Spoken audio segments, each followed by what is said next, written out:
Jæja, 91-85, staðreynd á móti Breiðablik.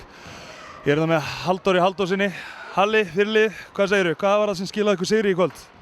Herru, við lögðum upp með það fyrir leikinn að ekki að hugsa stigatöfluna og ekki að hugsa stöðuna í deildinni.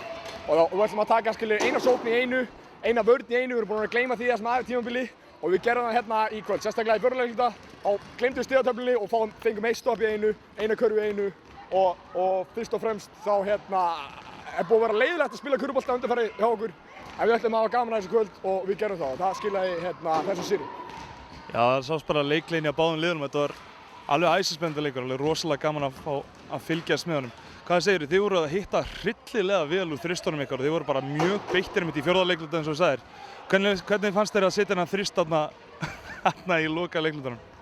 Mér fannst það ömurlegt. Nei, hvað meinarðu? Auðvitað var það geggjað sko, þú veist, en ég var ekkert að spá í hvað mikið eftir, ég var ekki að spá í hvað staðan var.